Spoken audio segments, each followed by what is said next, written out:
it is a good problem to have too much celebration going on that you forget things. But some things I want to make sure are not forgotten. That it has been quite a week for me. And I, in good things and in hard things, and it's wonderful that this spring the congregation is recognizing my 20 years here at the congregation. That is certainly one of the good things that has been going on. That last night was Shabbat Shalom at home, and many, many people invited others over for last night for Shabbat. That over the course of the spring, that will be lifting up different kind of conversations and values, things that are important to me throughout the spring, as a way to include the congregation in conversations, to include the congregation in activities.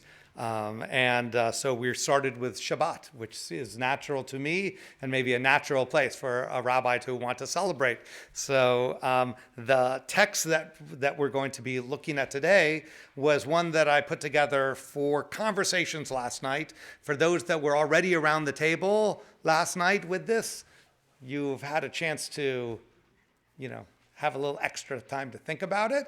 But I want to, there's no right or wrong answers to these. They're conversations. I recognize that in this post-COVID time era, when many people are streaming from home, whereas I will repeat the comments that are taking place in the room, that there will be a little bit of a disconnect here, I recognize, because of conversations and energy that will be happening through the conversations that may not transfer into people's living rooms at home. And it is also a custom to dedicate learning to someone. And so in this past week, both my former father-in-law, Jim Buchanan, passed away, and as well as my dear friend, Bobby Watson, passed away. And I want to dedicate our conversation, our learning, in their memories. So the first is related to, these are two verses that come from this week's Parsha. One is, I just titled it Discussion 1, and on the back is Discussion 2. The congregation was emailed these this week, so if you're at home, you have access to this as well. So, Zachor et Yom HaShabbat Likodsheu. So, remember the Sabbath day and keep it holy. This, of course, part of the Ten Commandments. One of the things that seems very simple to do, we hold it as a value.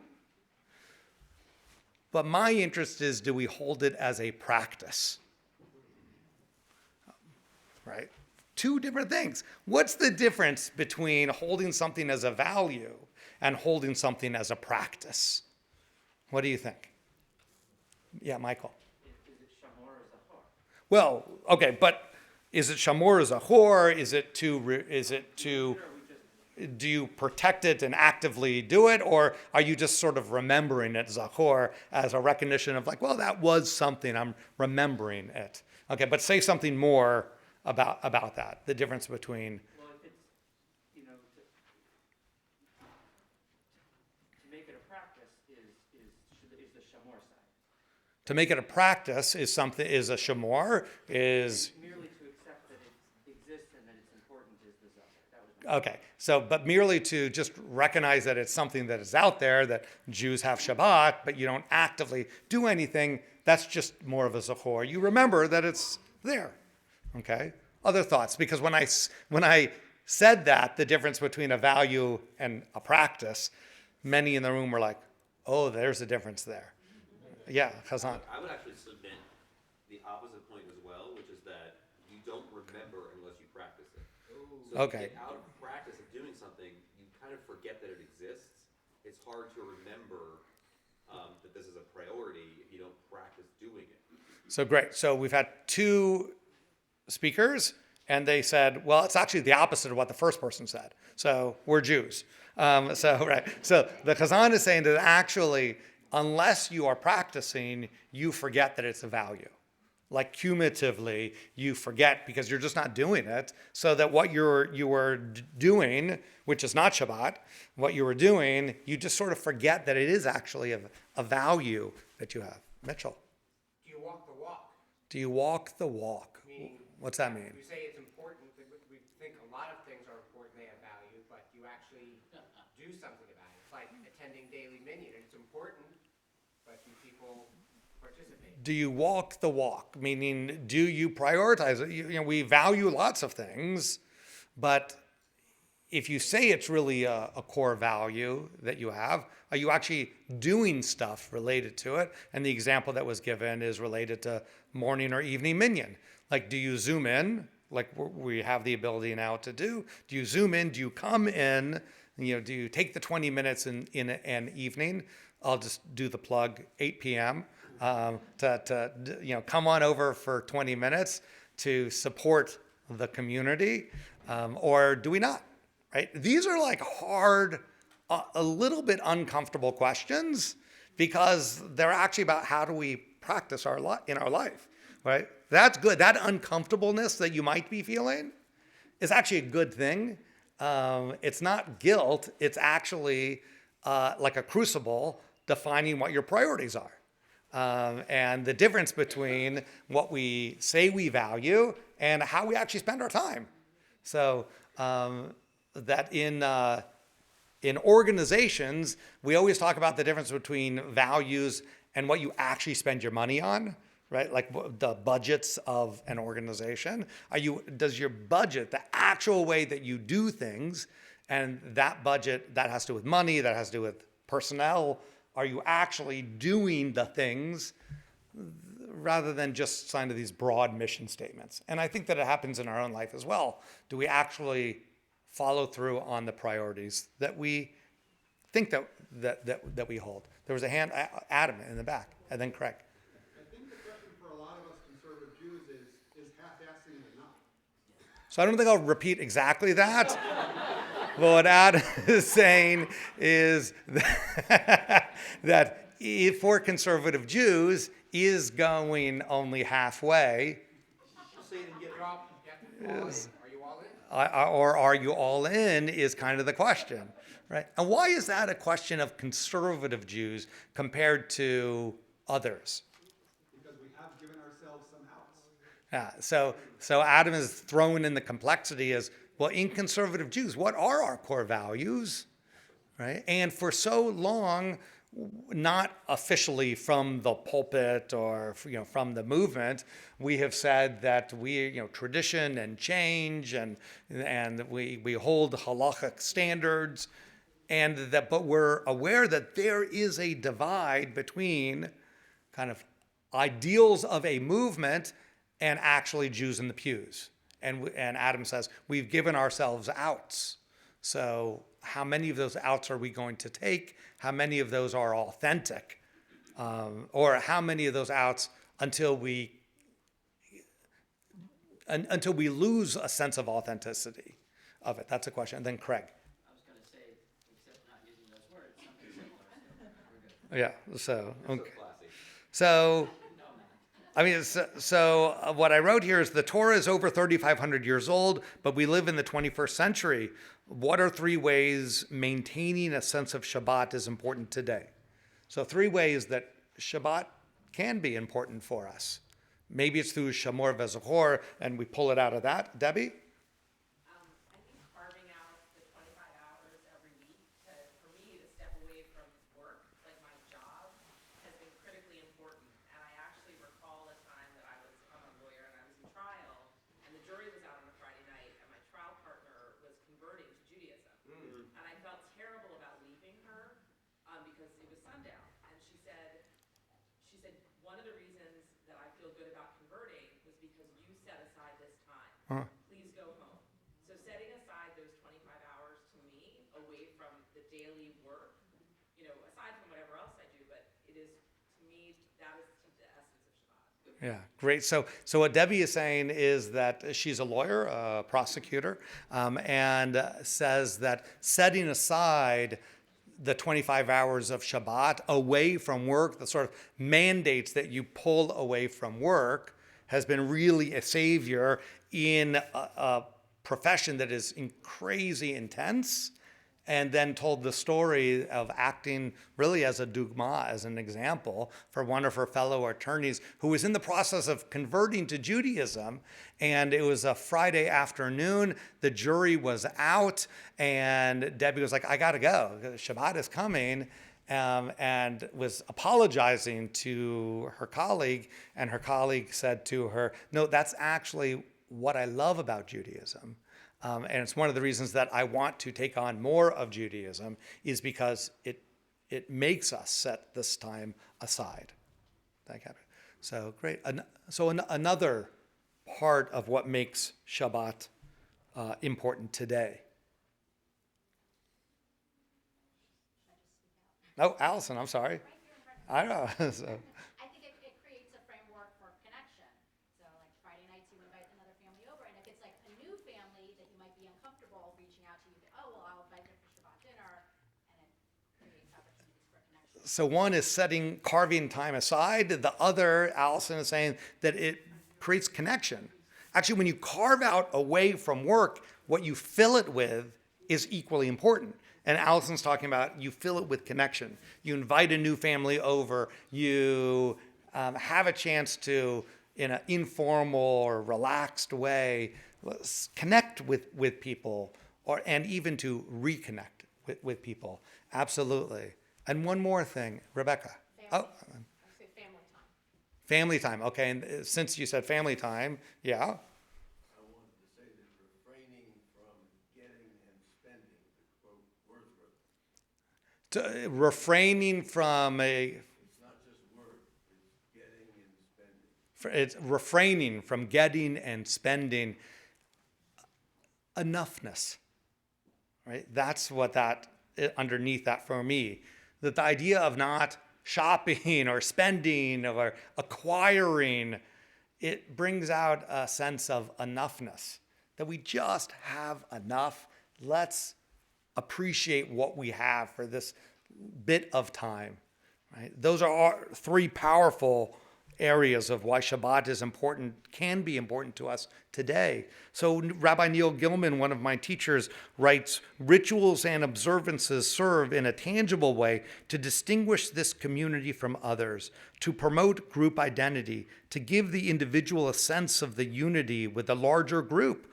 They can also be viewed as poetry in action, as adding a dimension of sensory richness to Jewish life and experience. Right? I love that idea that Shabbat is like poetry in action, right? Of reconnecting with people, of having a sense of just having enough, right? And I suggest that Shabbat is also countercultural, right? That it is going against the grain of what America's society is doing. That's one of the things that I like about it. I like being a little rebellious, but we sometimes think that being countercultural is hard to do. Everyone's doing their sports on Shabbat. Everyone, my week is so busy, I don't have time to go shop for this or do that errand or things like that. And so I have to do it on Shabbat. I think these frames, though, offer us something different about it. Heschel, of course, writes in his really incredible poetic book, The Sabbath, to gain control of the world of space is certainly one of our tasks. The danger begins when, gaining power in the realm of space, we forfeit all aspirations in the realm of time. Right? When we're so busy about acquiring, giving, or receiving, when we forget that we are also doing this other realm of time. There is a realm of time where the goal is not to have, but to be. Not to own, but to give. Not to control, but to share. Not to subdue, but to be in accord. To be in accord. Life goes wrong when the control of space, the acquisition of things of space, becomes our sole concern. Right? It's a beautiful idea.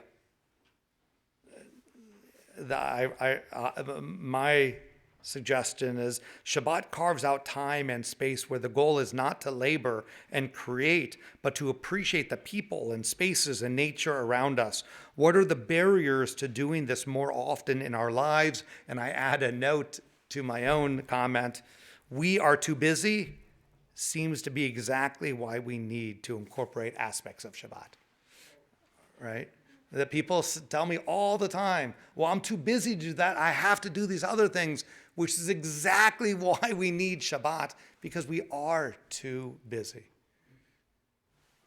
Yeah, Chazan and then Samantha. The passive versus the active voice is so interesting when we all say things like, I can't do that because I don't have time to do that. Or recently somebody made the mistake of asking my dad about his exercise routine. And they said to him, how do you find the time? And he said, I make the time. There's no such thing as finding time. Yeah. Like, either something is important to you or it's not. Either you make time for something or you don't. There's really no such thing as finding it, like by accident. I accidentally woke up at 5:30 and worked out. I didn't mean to, it just happened to me. Like, it's interesting how we get into sort of cultural, we assume the personality of our culture to the point where we assume that we have to do the things that our culture tells us is important, instead of saying, I'm in control of those choices. You know, society is not in control of my choices, but most of us live in that space of where we feel like we don't get to tell society no. Yeah, so the Chazan is saying, if I capture it correctly, this idea of feeling that we are sort of passive victims of societal norms, rather than saying we can prioritize what we want, and whatever we do is our priority. Because we're doing it, we have agency. And so he tells the story of his dad, and someone asked him, well, how do you find the time to exercise so much? And Mark likes to talk about his exercise, so the Chazan said. And they said, well, how do you find the time to do it?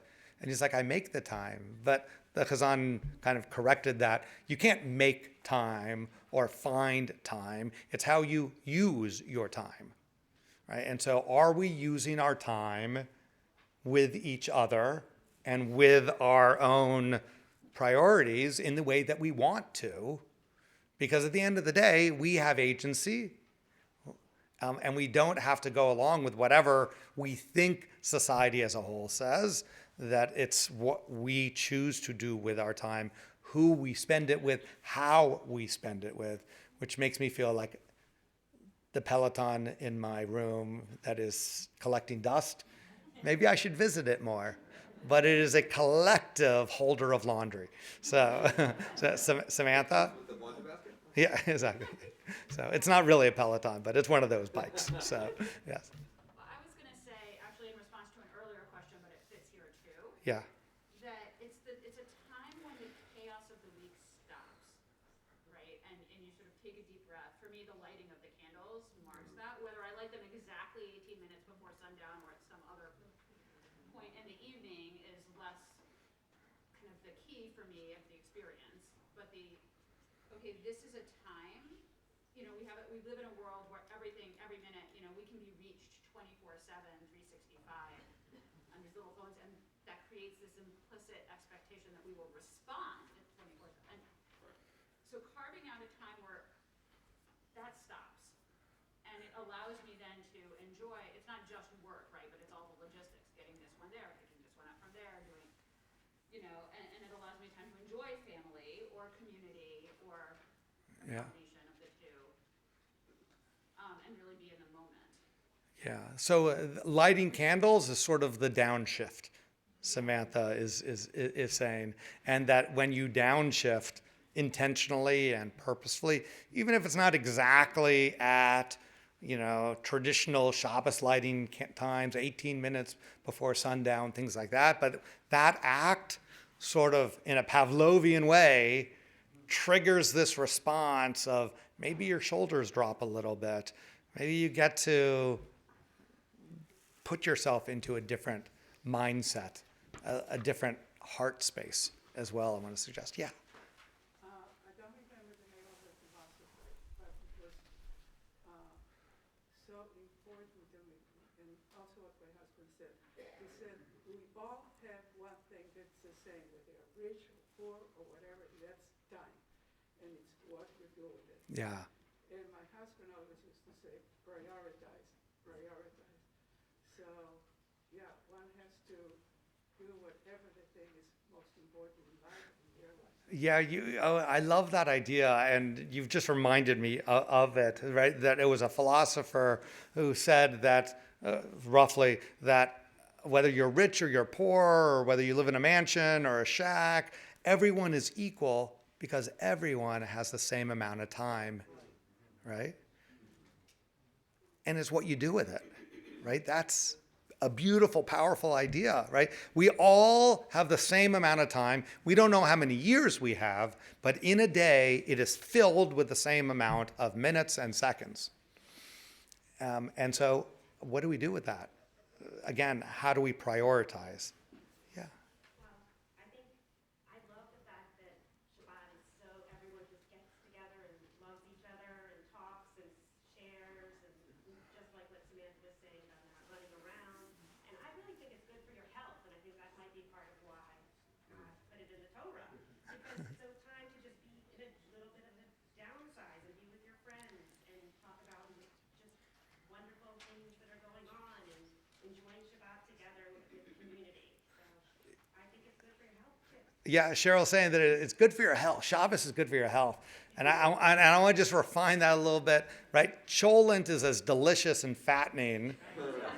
So maybe, and followed up with a little babka, and right? So maybe it might be different than a health Shabbat, but for our mental health, which is something that we are so focused on lately, I 100% agree that Shabbat is sort of an antidote to so much of the stress and also the isolation that we feel. When you're invited over to someone's table, you are now no longer isolated. So I think I want to wrap up by, I want us to look around our community and our friend groups and our connections to invite people over, to strengthen those connections. It doesn't matter if they're your good friend, your best friend, an acquaintance, someone that you just want to meet. What I hope is that we have Shabbat Shalom at home, that we invite each other over, that it's an opportunity every week, right? It seems funny to say Shabbat's every week.